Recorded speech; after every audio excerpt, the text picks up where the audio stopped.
Good afternoon, everyone. My name is Diane Dellin. I'm the Director for Membership and Affiliates at HPBA.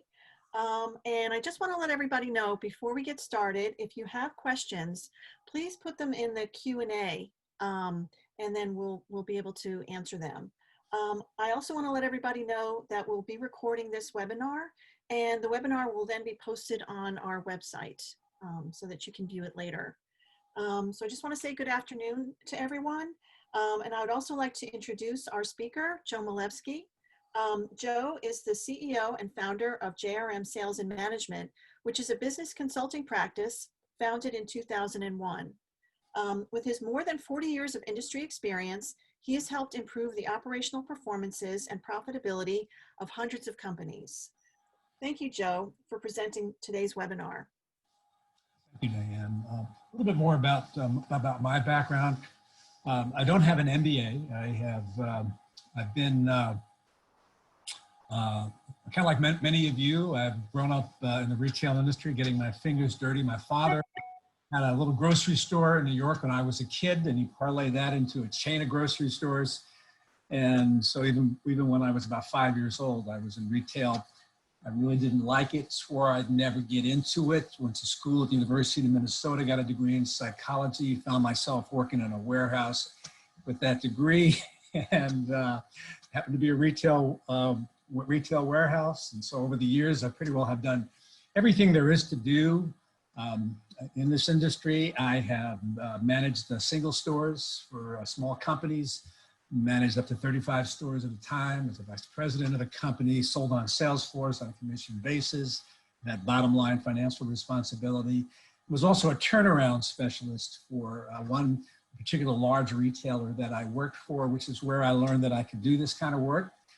And so that's when I founded JRM, and it's been just a great, an amazingly fast 20 years. Diane just said something about 40 years of experience. It's actually beginning to approach 50 now. So today's seminar is 2020 and Beyond, your strategic guide.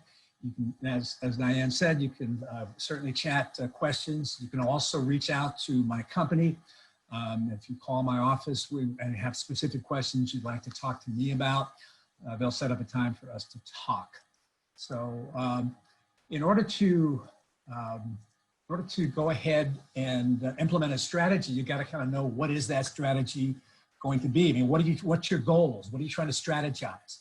Is it to develop and implement an exit strategy? We work with startups from time to time. We've got one we're working with right now, as a matter of fact. And we want them to have their exit strategy right from the beginning. Begin with the end in mind, okay? To ensure maybe you're trying to strategize too, because many retailers are experiencing a major influx in business. They're having maybe some issues and problems dealing with that. What we're seeing in the furniture and appliance industry in particular is that we're having a problem getting product. Many of the manufacturers can't even give us delivery times. Some of the bigger companies out there like Ashley Furniture is struggling with that, and Whirlpool and all these organizations that have typically been able to flow goods because of the increase in business right now. They're struggling with that. I haven't seen too much of that in our industry, in the hearth industry yet, but as people spend more and more time at home and they decide they want to have alternative ways of utilizing fire, we're going to see more and more of that, I believe, in the coming months. Perhaps, you are having an increase in sales and revenue. You're seeing that, but you're not able to bring it to the bottom line, and you want more profit. Maybe that's a strategy that you need to employ. Maybe it's, just the amount of stress, because with increases in business and the addition of personnel, maybe there's some days that you wake up in the morning and you say, is this even worth it? Perhaps, like I talked about before, in terms of maybe you're struggling and you need to execute a turnaround in the business, and that's what needs to be strategized. Or perhaps, one of the most difficult aspects of our industry is the seasonality of it. Is there a way to kind of maybe strategize evening that out? The things that I'm about to talk about, they will really apply to any of these kinds of things, and even more but there may be some more specific information that you may need in order to be able to come up with a strategy of your own.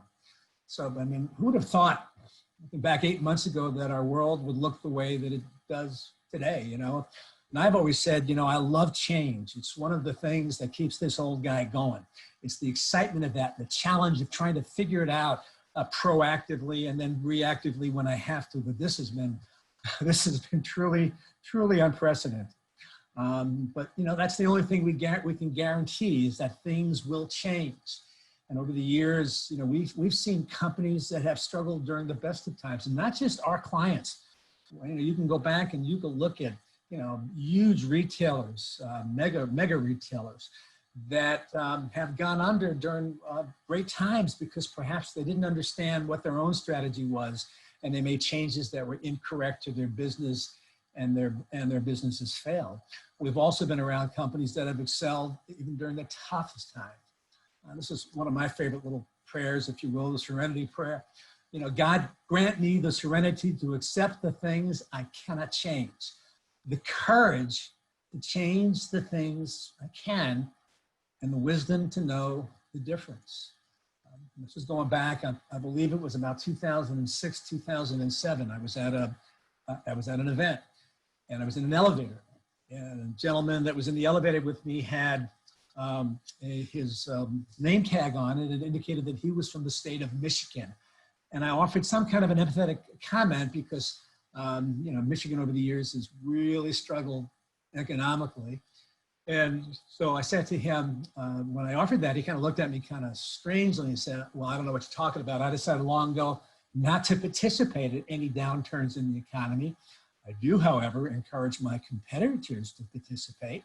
I don't want them going out of business because I need them to create opportunities for me through their marketing efforts, et cetera. But this is our 30th year in business, and we're having the best year in our history so far. So understand the things that you cannot control. Obviously, you have ways of controlling perhaps your own economic environment, but not the economy overall. World events, we've certainly learned that this last 8 months. A tough competitor moving in. That may not be that bad after all. We've had many examples where tough competitors just light a fire under us and we do even better. Increases in big box or internet retailers going after your market share. We haven't seen that, even in the furniture business, we haven't seen that major yet. We're seeing it approximately about 10% of all sales are going through Amazon or companies like that. But it's going to get bigger. You're going to see more of it. And although you can create a great work environment, great place to work, you can't really control people. You know, I guess our jobs would be a lot easier if people were not our customers and people were not our employees. Now, as an example, I have a client right now who's top technical salesperson. We've done an awful lot to get this guy up to speed, and he's doing a great job. Just informed him recently that his significant other is accepting a position out west, and he is going to be leaving the company and relocating. I mean, there's just things that we can't control, but we can do the best we can to try to create the kind of environment from a strategic standpoint that will encourage better people to join our organization, and then for them to stay for longer periods of time. So we need to minimize our focus on those things that we cannot control. It appears that there's a lot more manufacturing beginning to come back into the U.S., but products will continue to be manufactured outside of the U.S. You just see different countries. It evolves away from China. It'll evolve into Vietnam, Mexico, Canada, whatever other areas of the world. We're going to see that. Online and big box retailers will continue to strategize to get their hunk of the marketplace.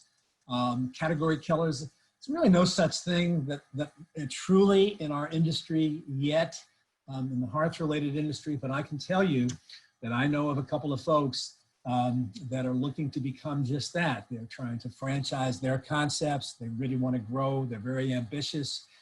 And, sooner or later, we're going to see some bigger and bigger companies, both in retail and in chimney repair, et cetera, that will be making attempts. So part of your strategy is How are you going to be able to proactively protect yourself against the change that's coming?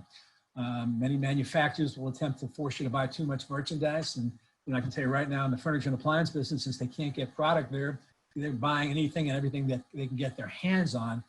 And back in 2008 in our industry, and I had a client in particular that I remember, there were more than one, that did more in 1 month than they would typically do in a year. And they were, a big part of their business was selling pellet stoves and pellets, and they could not get product. So then the reaction from, they were with us, and we tempered their reaction, but a lot of folks started to hoard product, whether anything from stovepipe to bricks to pellets or whatever they get their hands on. And then unfortunately, when things slow down, they found themselves in cash crunch positions. And so we need to do all these things as we strategize our businesses going forward to ensure that we don't do something that will jeopardize our long-term success. You need to focus on the right things, understand the things that you have some control, maximize your focus on those things, whether it's during good times or bad times. The focus is obviously, and the strategy and the focus becomes much more pronounced during tough times. From a sales perspective, your attitude must be positive, and this is very, very difficult. Oftentimes our initial engagement process with the client is in the form of a comprehensive business analysis. And one of the biggest complaints that we'll hear from owners is that this person or that person or a group of people or all of my people just don't have very good attitudes. And what we find in the majority of those cases is it starts from the top. You need to figure out a way when you walk in the door to start your day that you got a smile on your face, whether it's looking in the mirror and smiling. Try that a few times in the morning. Whether it's putting music on in your car or whatever you got to do, but you need to walk into that business of yours with a positive attitude and not be moaning and groaning about other employees or about other things that are going on around you in the world. I know right now it's tough because of what's happening around us pre-election and all those kinds of things, but you've got to do the best you can to put a smile on your face when your day starts, because all that flows down from you, quite honestly. Every customer that comes in your store, calls you, reaches out to you in any way, shape, or form is more precious than ever. The image should be that very first customer you had when you first opened your door. How did you feel about them? How did you treat them?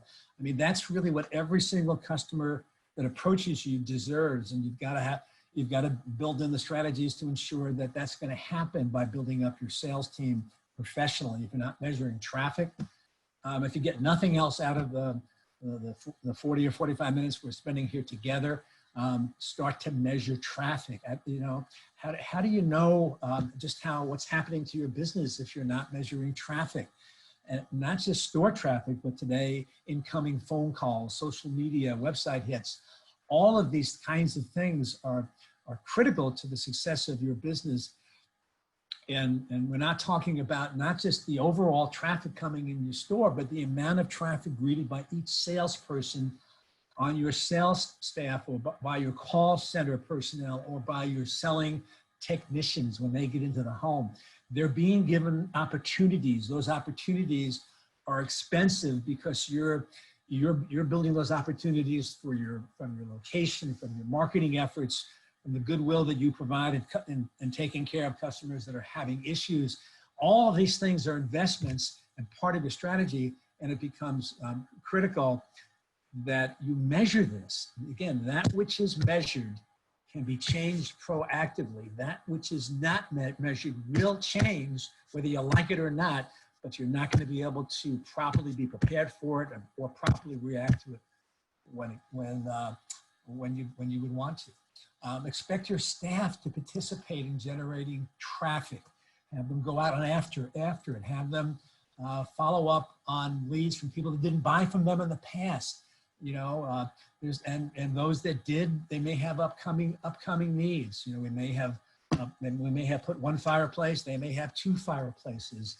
It may have been 5-6 years ago, and maybe they haven't had a clean. Maybe it's time to go out and look at and stay in touch with both buyers and non-buyers and come up with some kind of a system where you can actually measure them, some kind of a CRM. So I don't care whether it's a shoebox with cards in there or something that you can look at, you can see the activity of the things that they are doing to follow up with their customers and insist that they do it, because it costs you so much to get that customer into the store as part of your marketing strategy. And for you to not have that maximized by your team is a waste, quite honestly. And if you people tell you that we don't have enough time because we're too busy, they're telling you that you have to implement another strategy, and that strategy is to hire more people. You're going to need to have additional salespeople because you're turning away all kinds of opportunities. If traffic decreases, we have clients over the years whose traffic has fallen off dramatically, but their sales have gone up significantly because they have more time to spend with each customer. So their close ratios must go up, and their average, as well as their average sale, and they have more time to do it. That would be your expectation. In order to have that, you need to develop the skills to be able to coach improvement among your salespeople. I can tell you that many of the clients that we have in this industry, and I've been in there visiting some of them, and start the day off. I've got one that start their day off at 6:30 in the morning, and they go over every single upcoming project where they're going into somebody's house, not just the repair portion after it's been sold, but it's the development of the concepts of what they're going to be looking for and how they should be able to approach the sales potential situation. And every customer is precious. So therefore, that everyone that interacts with each customer is more precious than ever. So you've got to be able to measure their performance. How are they doing in terms of their close ratios? I had a client years ago in this industry, and he had a technical salesperson that went in, go into the home, and he was responsible for the lion's share of the company's business, and he thought it was great.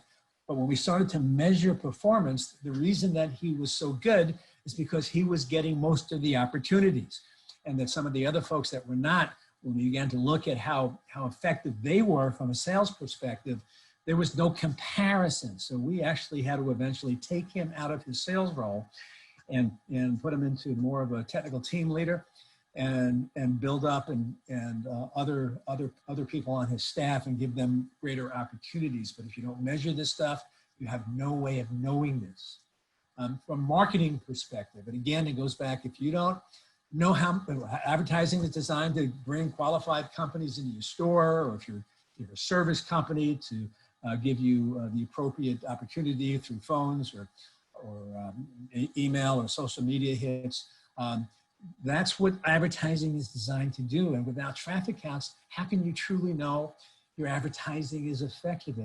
It might be the fact that you ran a good campaign of some kind, and but you weren't properly staffed at the time, so the customers came in, but you didn't deal with them properly. And how do you know that if you're not measuring these things? From a marketing perspective, constantly evaluate and reevaluate who you are. What's your niche? What differentiates you from your competitors? Never put down a competitor, because that comes across as looking very unprofessional. But understand what's different about your organization and theirs, and exploit that. Why would somebody choose to use your store service over your competitors? And your marketing efforts must exploit this. Carefully budget and plan your advertising proactively. Every penny that's spent must be maximized, and so you've got to really look at it that way. Think in terms of ROI. What happens if I invest in the search engine that I've been utilizing? If I invest quite a bit of money into that, what can I expect to happen from that? What kind of a return on investment could I get? What will happen if I don't? Be able to objectively look at those kinds of things. Understand the most effective media mix in your marketplace, and this is a moving target. You're going to have to constantly reevaluate this. And don't rely on others to tell you what a great media buy. I find that, unfortunately, a lot of the marketing companies that are out there, because of the size of most of the independent retailers that they may deal with, They assign normally a junior person to the account who doesn't really put the time and effort into really helping you get what you want. You've got to be able to do a lot of this yourself, or get into a position where you can learn as much as you possibly can. Learn how to buy media effectively, develop non-traditional marketing processes, including social media, etc. And recognize that Google is bigger and smarter than you. They're continually changing. You may think you're comfortable and you're getting all the market share that you want through your search engine, but they're watching you even closer than you can ever watch yourself. So it's something you've got to continue to watch. It was kind of funny. I was doing a workshop a couple of years ago with a franchise of about 120 millennials, franchise operation, and conducted a couple of workshops, and they asked me to stay because several of their franchisees then went up on stage and were talking about something that they did, something that they tried in their organization that was successful. And the young lady gets up there and she says, "Mr. Malevsky is probably not going to like this. He's probably not going to like me." But I went ahead and made up a bunch of cards that we mailed out to about 5,000 local residents. And we had the best 2 weeks in the history of our company. So, I mean, we get lost in a lot of the other stuff that's going on. So sometimes going back to traditional marketing processes, I'm not so sure about the newspaper, but I think other kinds of traditional marketing areas of your business, and you may find yourself standing out because nobody else is using those things. So look at direct mail, look at hanging brochures on while you're on site, or other traditional marketing vehicles as competitors. Ignore them. And I keep seeing this and it drives me crazy. Part of your strategy means that you need to be looking at your service vehicle, your vans, your delivery trucks. Look at them with a fine-tooth comb. Keep them, even in the heart of winter, where I know it's tough, you keep them clean, you keep them looking good, because those are moving billboards. And, I was visiting one company recently, and they were obviously very proud of Ryder because all their trucks were leased from Ryder, and they had done nothing to customize any of those vehicles. And so Ryder was showing up delivering product and doing service. No, I mean, this is a great opportunity to come up with creative graphics. Not all that expensive to go ahead and get somebody to wrap your vehicles or whatever you want to do, but you can do these things today and consider changing them and keeping them look special and clean. From a merchandising perspective, your strategy needs to mean that you need to stay focused on best sellers and flow them properly. Focus on non-competitive product as best you possibly can. I can tell you in the white appliance industry, that's very difficult. There are five basic manufacturers. There are some smaller off-brands, but it's very, very difficult to find a product that's non-competitive. In your industry, there's opportunity to do that in various ways. Develop an understanding of open to buy. Where should you, well, that simply means where should the bulk of your money go in terms of your inventory? You take a look at your inventory, and if it's not unusual for me to go to some places and find stuff that's been laying around for 10 to 12 years, and that's a depreciating asset. You need to come up with a plan to move that, even if at times you've got to sell it for half of what you paid for it. Establish overall gross margin goals and meet those goals, which means that you have to build in additional markdown dollars. You've got to figure out what items can I get a higher gross margin on. And if you're simply, part of your merchandising strategy is to price everything by formula, you're losing out. You need to look at each and every vendor, each and every item within that vendor, and ensure that you are getting the most out of it so that you have, at the end of the year, if you've set a goal for your gross margin, you hit it. And I can tell you in corporate America that even some of the turnarounds that I did that were exceptional, fast, and overall they were pleased, if I didn't hit my overall gross margin goals for them, if I missed that, they would find somebody that would not miss those overall gross margin goals. That's how focused we were in corporate America. And they wouldn't fire you necessarily. They would just demote you into oblivion. And I saw that time and time again. But that ought to be the way you look at it also, that strong focus on your gross margin. from a financial perspective, I found that over the 20 years that I've been doing this, maybe 1 in 30 independents utilize a budget. Maybe they had one at one time, and then, business got soft and it just didn't make any sense, or business got strong and it didn't make any sense, or it was too time consuming, or they didn't quite get it or understanding it. I think it is the most critical tool you have to be able to forecast your business and to understand how you're going to be investing in it. It should be thought of as a series of goals. And the ultimate goal as part of your strategy should be when you look at yourself in the mirror and you say, how much are you investing in your company? And I'm not talking about just dollars. I'm talking about time, and I'm talking about stress and everything associated with that. How much is it worth? And that should become your bottom line goal. And then we have a series of goals that will get us to that point. This is not that hard. But I want to have this process where I can review and examine my performance to goal. And I'm going to read this one. It's kind of a rather complex little thing that I wrote here, but appropriate P&L to budget performance coupled with merchandising skills that limit inventory and maximize turns and the development of necessary expense initiatives lead to stronger balance sheets and improved cash flow. The point is, this is not that difficult. Let me tell you what's difficult. Many of you out there work with family members, and that's complex. That's difficult.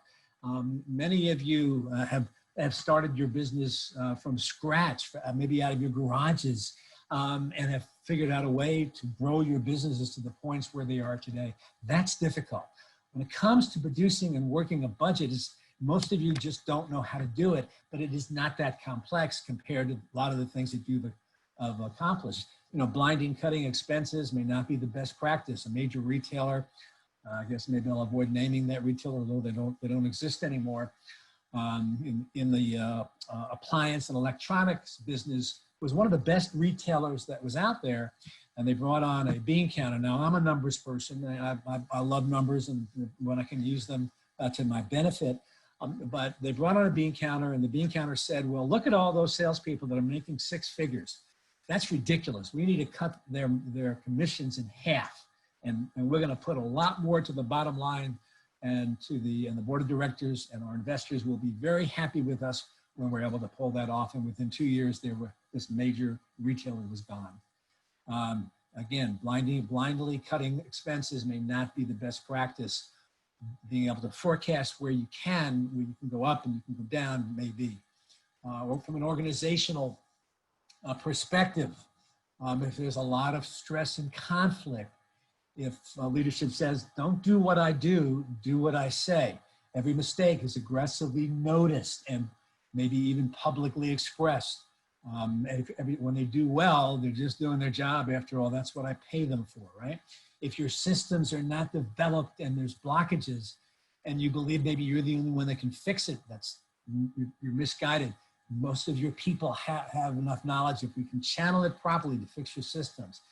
If your organizational chart, your lines of communication are not defined, not respected, and you don't know what they're going to look like 1 year from now, 2 years from now, 3 years from now, you'll be frozen and not be able to operate your company properly if there's no feeling of team, and if accountability does not exist.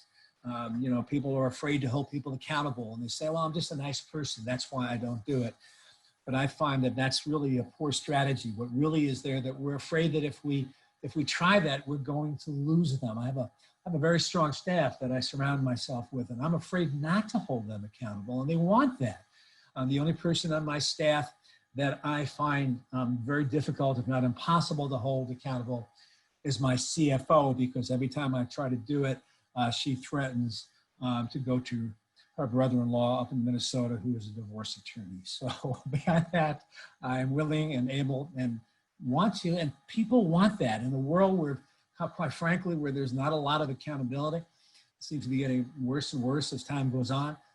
The fact that you have the potential to offer them guidelines and structure within your business is something that they want, even though they may not express that to you. If there's no sense of vision or direction, you're not even sure where you're going, then how can how can you expect anybody else to feel secure in working for you or with you?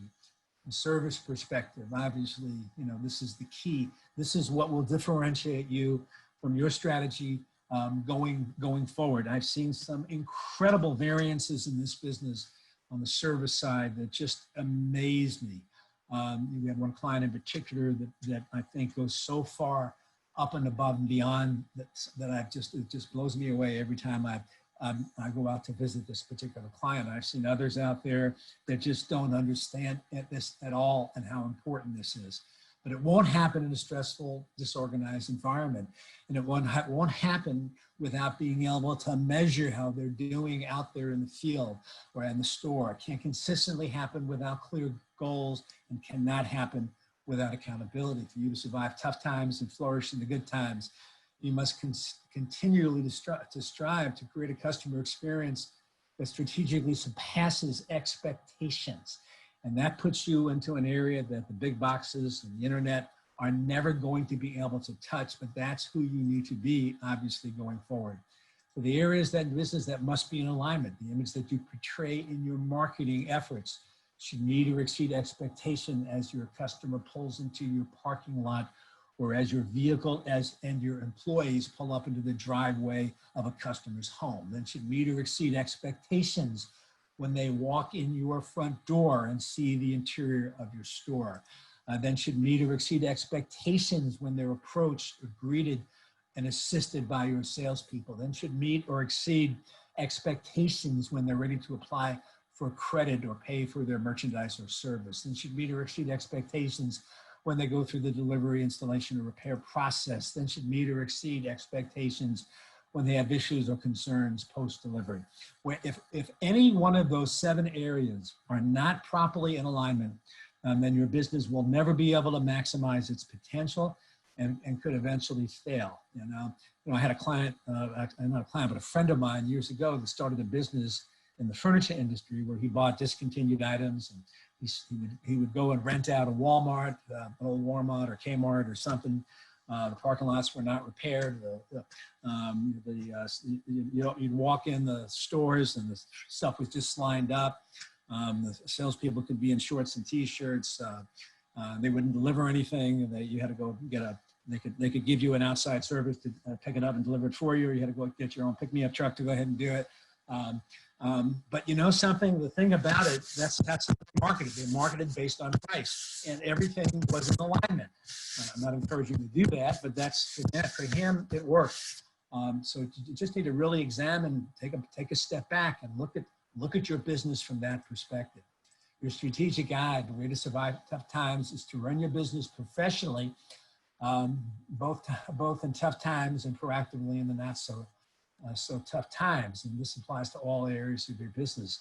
This is a critical time for you to be looking at your business this way, to step back and get an objective view of your business or get somebody else to do that. Retailing is detailing. We've got a client that's been a client of ours for going on 18 years.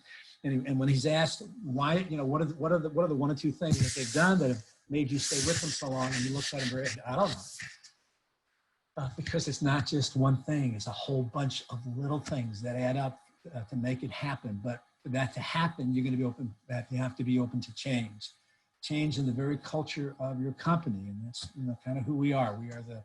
We are the bringers of change to organizations. And that change is often the culture of the company, because the culture of the company may not be conducive to what you want.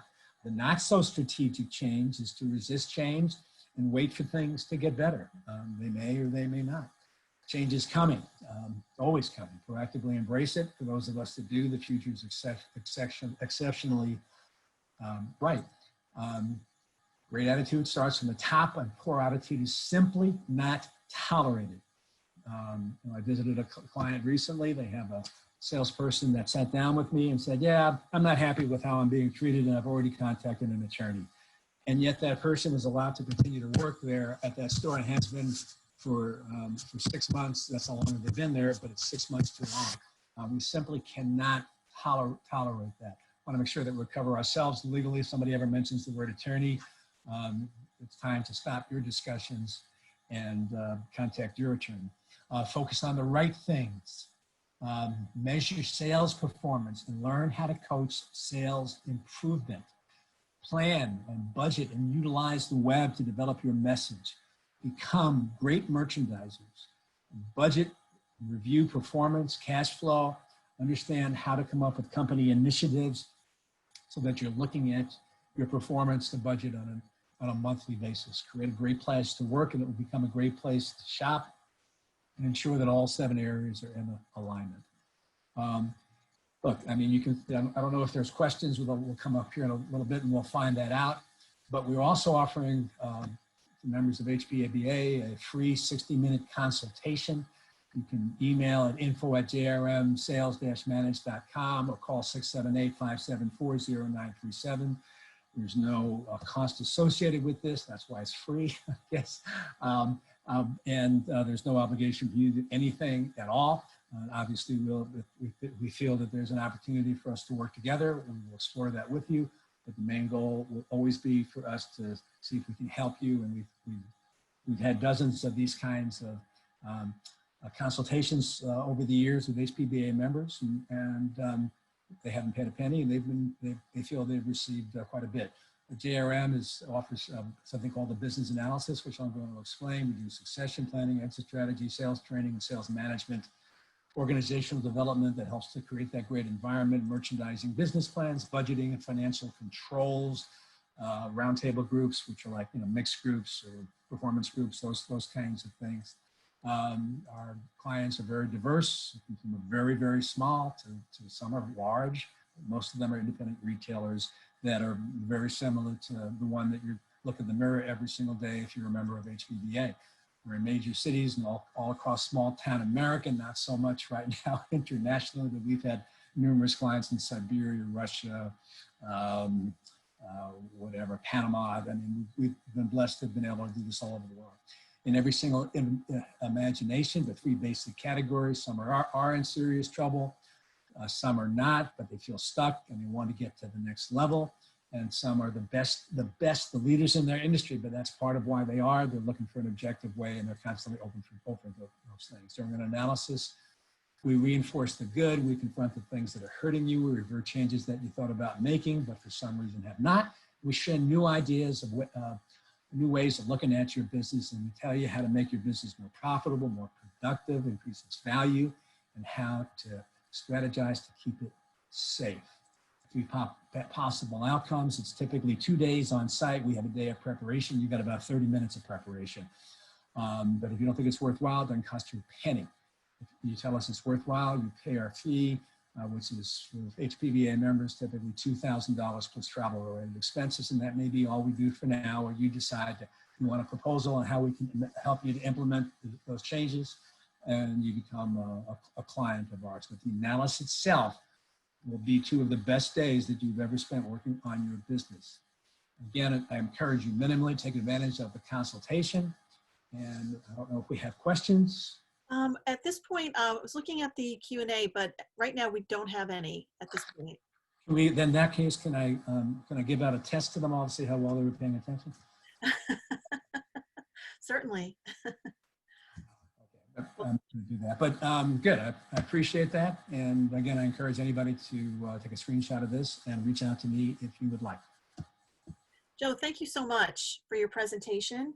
And I just want to remind everyone that we're recording the presentation and we'll be posting it on our website probably by the end of the week. I would imagine it'll be up there.